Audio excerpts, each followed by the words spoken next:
Blog Talk Radio. Not all sociopaths are serial. Not all sociopaths are serial killers. Did you know that? Most sociopaths are as plain as the guy next door, the person you work for, sometimes even your best friend. And believe it or not, there's a very strong psychic connection between sociopaths and the people that they target. That's our topic tonight on Invisible Warriors. I'm Melinda May Miller. It's a beautiful evening here in Uptown New Orleans. I hope you're having a beautiful evening too. We've had a heck of a weekend here for weather. We had hail today, 60-mile-an-hour winds, flash flood warnings. Jazz Fest got shut down. Stevie Wonder got rained out last night. Those poor people who braved the rain all day long didn't even get to see Stevie Wonder. It's been crazy. The power's been going on and off, but I think I'll be okay for the show tonight. If you don't know who I am an international psychic medium currently living in New Orleans. My website is melindaMayMiller.com. You could also find me on Facebook at facebook.com/mediummelinda. I come here twice a week on Thursdays and Sundays at 10 p.m. Central to talk about subjects of psychic and metaphysical interest. So I decided to talk about sociopaths and the empaths that they target because it's something that I have an abnormal amount of information on. I tend to attract those people, and I realized that 3 or 4 years ago, after an incident with someone who I thought was my best friend, I won't go into all the details, but it shook me up enough that I started doing some research. And I did way more research than any layperson should on the topic because I'm an overachiever, and I wanted to make sure that I didn't get targeted again. But what I've discovered during that research is that I'd actually been targeted several times. I just didn't realize I was dealing with a sociopath. In fact, after I moved to New Orleans, very careful about who I let into my life, and yet still in the last 2 years, I've been targeted by 4 different sociopaths. Well, as my circle of psychic friends broadened, and I've met more and more people, I discovered that many of my psychic friends are also regular targets of sociopaths. So that sent my research off into another direction. And I discovered that sociopaths almost exclusively target empaths. Isn't that interesting? Well, I set out to find out why. And I'm going to talk about that in a few minutes. Before I get to that, let's just talk about what is a sociopath. Because most people who don't have a lot of knowledge of the subject assume sociopath is like the Ted Bundy serial killer kind of person. Medically speaking, or psychologically speaking, technically, a sociopath and a psychopath are considered the same thing.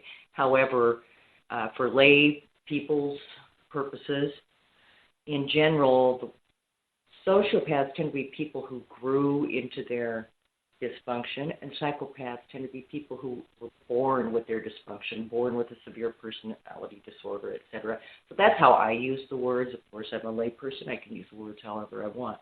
But I want to make that distinction because there are some subtle differences. However, their patterns are... What sociopaths do is they pick a person and decide to make them a target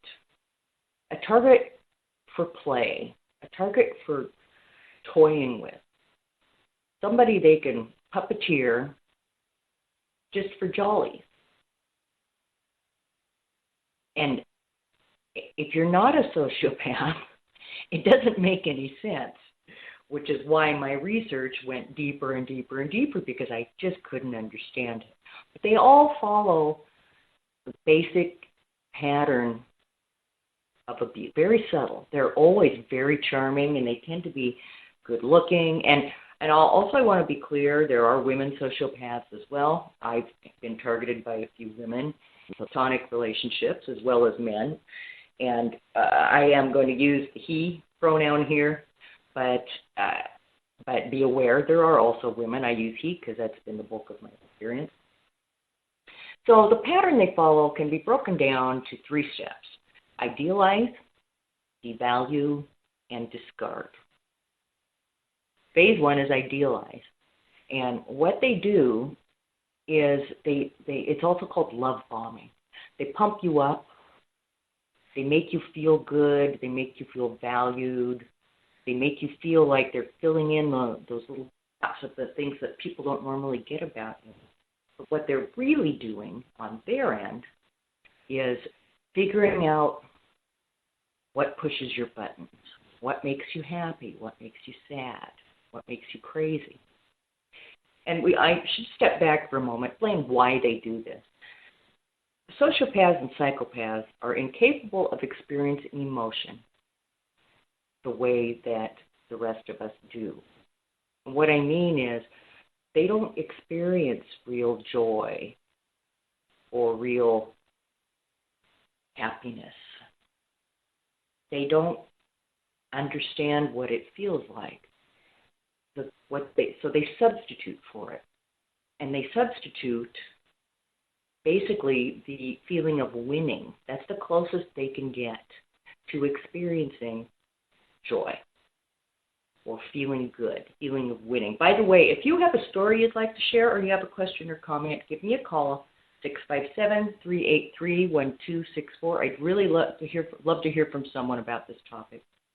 So the sociopath is incapable of relating to emotions as we experience them.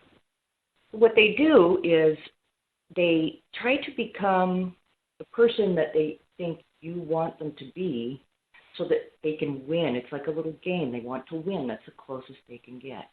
So they ask questions, and they're very subtle, and it's very difficult to detect at first. They want to find out as much about you as they can. What makes you feel good? What makes you feel valued? What makes you feel disvalued? And then they love bomb you with these things. This stage is called the idealized stage. And once they have reeled you in with the idealization, they begin the stage that's called devalue. All of a sudden, nothing is right. They gaslight you. Gaslighting, if you're not familiar, gaslighting means they tell you things that aren't true, try to make you doubt yourself. For instance, one sociopath who reeled me in last year, out of the blue, he would say, "You're always nosing around in my life." And I would say, "I haven't spoken to you in 2 weeks. I'm not doing anything of the sort. All I did was say, hey, how's it going?" And he would try to convince me that that's what I was doing. Now, fortunately, that didn't go too awfully far emotionally, because I did pick up relatively quickly once he moved into that stage what was going on. However, in the past, I did not pick up on it. And the reason is they start the devaluation stage. They start making us question ourselves. And normal people who want to be reasonable and fair will stop and say, well, maybe if he feels that's being pushy or intrusive, then by all means I should approach it differently so that he doesn't feel that way, right? That's what normal people do, right? It doesn't matter to the sociopath. What matters to them is they're pushing your button. So they move through the devaluation stage until you're basically completely broken down and confused. They make you doubt your own thoughts and your own feelings about the situation. And then they get rid of you because they're done with you. So they've played with you. You're like one of those cat toys hanging on the end of a little fishing pole, and they go back and forth, and they might, devalue you until you throw in the towel and walk away, and then a week later they call you back and they say, "I'm sorry, I don't know what was wrong with me." And then it starts all over again, a little bit of idealization, then they devalue and they discard. And it's a pattern, and it can go on for years, especially if you marry your sociopath. Or you have a long-term relationship, or they're your best friend for life. Back and forth, back and forth. It's extremely painful. And if you've been through it, you will recognize this pattern. I know you will. So now I'm going to bring this back to the psychic thing. Here's how I started researching the psychic connection here. I read a study last year that said that sociopaths almost exclusively target empaths as their victims. And I thought, no, isn't as a psychic? I thought, well, that explains a lot because I have probably 50% of the people who've come into my life in the last 10 years have been sociopathic. I found that very interesting. And I started doing some more research on the subject. And I found out that about 5% of the population in the United States is naturally empathic. Now, I wanted to define empathic for you. When I'm talking about actually hyper-empathy. And that's one of the psychic senses, what we call the clairs. Hyper-empathy is known as clairsentient, which means clear feeling. People who are clairsentient physically experience the emotions and physical sensations of the people around them. Now, if a person is naturally very clairsentient, but they're not aware that it's a psychic skill, they're not aware that it's a psychic sense they were born with naturally, then they have, that kind of leaves them wide open as a target. And if you figure 5% of the population in the U.S. is naturally hyper-empathic, then, and maybe 2% of us have realized it's a psychic thing and have learned to control it and develop it. So think about the rest of the people out there who are just walking around wide open with their empathy hanging out, right? Now, from the sociopath side, 20%, it's estimated 20% of the U.S. population that's walking around are full-blown sociopaths. In the prison population, 25%. The sociopaths are able to look around a room and pick out, like a sixth sense, they can pick out who the good target is going to be. And they get right in there and they start working their idealization, and the next thing you know, they have their next target. So I started thinking about that. After I read that study, I started thinking about that, and it occurred to me, if they're clearly picking up on a psychic sense, whether they know it or not, otherwise they wouldn't be targeting empaths almost exclusively. And it occurred to me that they must also have a psychic sense that they don't realize something they were born with. And there is another psychic sense, what we call the clairs. There is a clair called claircognizance. Claircognizance is clear knowing. A lot of people are claircognizant and don't realize it. Women call it their intuition. Men call it their gut. People call it their spidey sense. It's that sense of you just know something's right, or you just know something's wrong. You just know something. It's one of the more difficult psychic senses to recognize because so many people rely on it without realizing it's a psychic sense. That made a lot of sense to me, and of course this is all anecdotal. I started asking my friends who have had run-ins with sociopaths. I started thinking about all the people in my life who were sociopathic, who targeted me.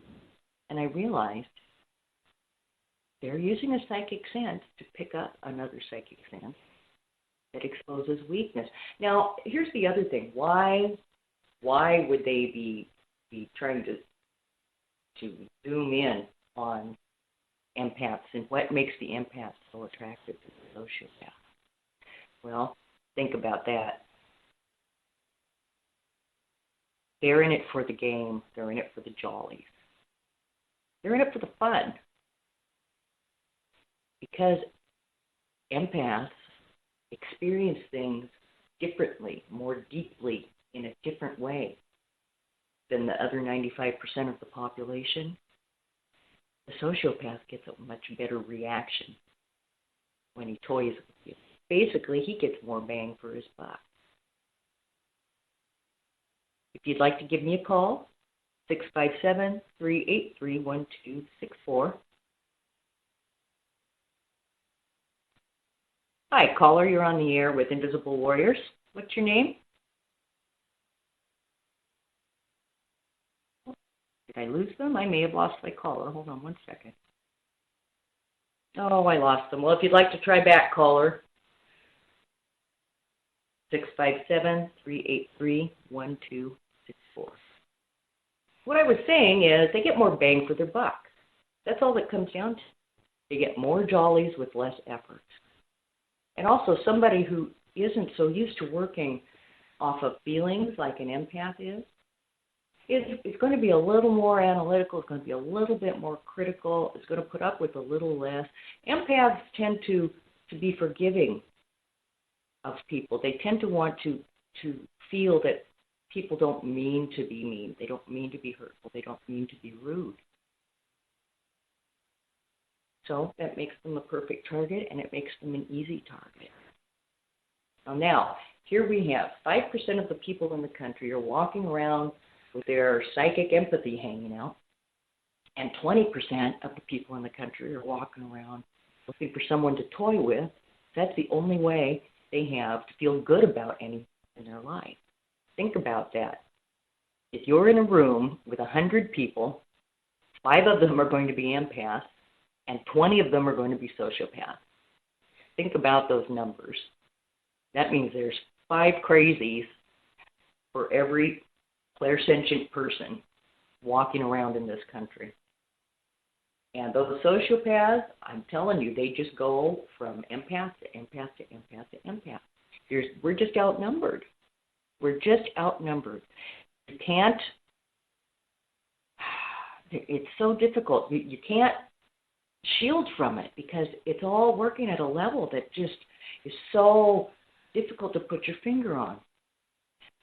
So what I want to talk about now, because I know some of you are recognizing yourselves in this. I know some of you, there's a light bulb going off. I want to give you a quick resource. This is a great website, datingasociopath.com. She has a great website. She has a counseling service, and she's on Facebook, and she posts some really good articles. I'm a big fan of her work. There are some other ones. If you Google Dating a Sociopath, there's all kinds of good resources out there, but she's one of my favorites. So if you're recognizing yourself, by all means, go read some articles and educate yourself a little bit about this horrible phenomenon. Let's jump over to what do you do? How do you recognize them? Because that's the first thing. I mean, ideally, wouldn't you like to be able to recognize them right off the bat? I know that's always my goal, and it can be difficult because they're so charming and it's so subtle. It's not overt. They're so subtle. But some signs to be aware of are if the conversation is about you a lot. I mean, on the one hand, that's very flattering. That's something that we don't get very often, and it feels good. But that's a warning sign because what they're really doing is they're pumping you for information. Another sign is if they don't talk about themselves much. For instance, let's say I'm on a date and I say, so do you enjoy your job? The sociopath might respond something like, I do, I really do. I've been doing it for a long time and I get a lot of satisfaction out of it. Now tell me about your job. How long have you been doing that? And the conversation will be on you for 10 minutes. And it's such a subtle switch. We don't really pick it up. It's so subtle and they're charming. And they make us feel special and interesting. But that's the first sign. If you just feel like there's way too much attention on you, start turning the attention back on them. Turn it back on them and see how they respond. Watch their reaction. One of the things I do now is I ask. After I've been out with someone a couple times or hung out with someone a couple times, I'll just flat out say, so are you a sociopath? And you would be amazed at how that throws them. They usually try to remain very calm because, see, they don't experience emotions like we do. Someone like me or someone like you would listen to that question and go, oh, good Lord, no, I'm not a sociopath. Why would you ask? We might even be a little offended, right? But not the sociopath. The sociopath is worried that he's been caught. And they'll respond calmly or thoughtfully. I had one person think for a minute and say, I don't think I'm a sociopath. And all my warning signs went off. I'll tell you what, never went out with that guy again. So that's the first thing you can do, is just be aware of the kind of attention they put on you and the way the conversations go. But let's assume, like most of us, it's very difficult to spot, and you eventually you do get reeled in, and then the devaluation stage starts, where he begins gaslighting. Recognize that and don't make excuses for it. And it's very, very difficult to do, especially for those of us who are hyperempathic, because our nature is to understand people's hurt and confusion innately. That's our nature. It goes against that whole sense we were born with to not allow ourselves to empathize with someone. But that's what they're counting on. The first time you are gaslighted, the first time they say something hypercritical and you recognize it as the devaluation stage, you have to walk away. Absolutely have to walk away. Because if you don't, they will continue to toy with you. They will toy with you and toy with you and toy with you until they're done with you, and then they'll get rid of you. But they will not get rid of you until they have another target on the hook. They never do, because they always have to have someone around to toy with. Otherwise, they feel nothing that gives them any sense of satisfaction.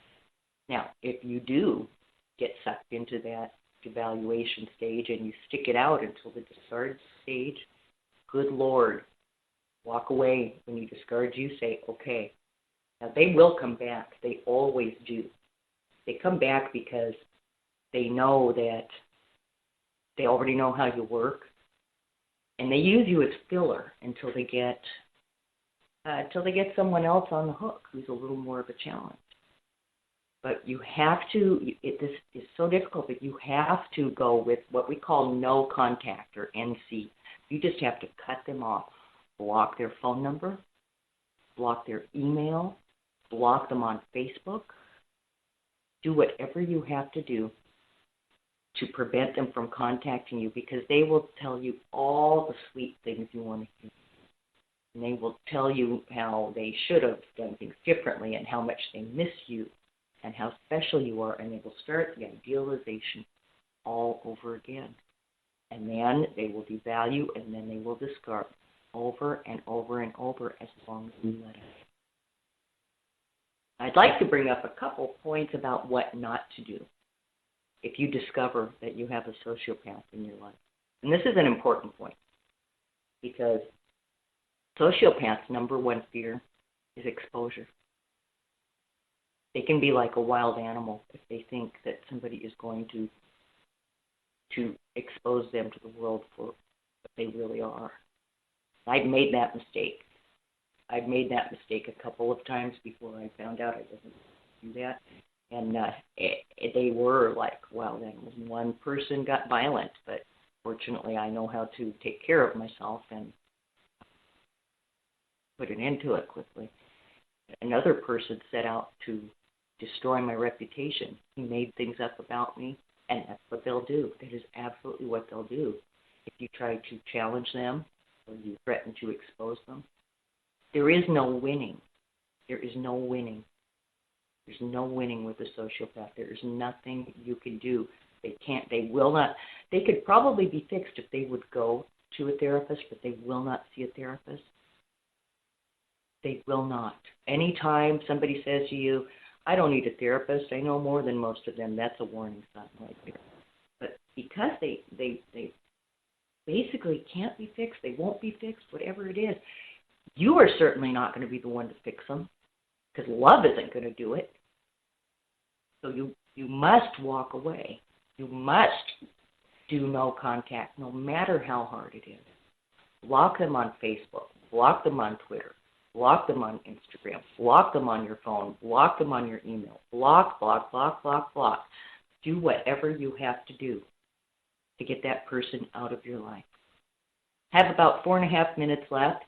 If you have a comment or a question, you want to quickly tell your story, 657-383-1264. Now, once again, I'm just going to give you my website if you'd like to get more information on me, or you want to find my YouTube channel or my Instagram, or see what else I'm doing online. MelindaMayMiller.com. There's links to everything I have. I'm on Facebook a lot, facebook.com/MediumMelinda. I have a pretty fun community of people over there I interact with, so I hope you'll go over there and send me a friend request. And I do post videos on YouTube, and I also link up to other videos that I think people will find of interest in the psychic metaphysical fields of study and research. So I hope you'll check that out too. You can link up to that from my Facebook page. So I want to wrap up this little chat about sociopaths with my main reason for choosing this topic was for psychic defense. Because those of you who are susceptible, I know you've already recognized yourself. I know something I said set off that light bulb. And that's the purpose of this topic. And if you're one of those people who got that light bulb, hop over to datingasociopath.com and start reading some of those articles. Get a world of insight, and you will realize it's not you, it's them. It's very important for you to realize it's not you, it's them. Get on over there, do some reading. I certainly hope this has helped someone. Those of you who recognize yourself as people who are susceptible, please read up on how to spot them and be very, very careful, and don't be afraid to cut them off. Don't be afraid to cut them out of your life like a cancer, because that's the only thing that's going to save you. I hope everyone has a great night. Thanks to everyone for being here. You've been listening to Invisible Warriors with Melinda May Miller. Special thanks and shout out to the band Noise Problem Selections for the theme song used under Creative Commons license. Have a great night.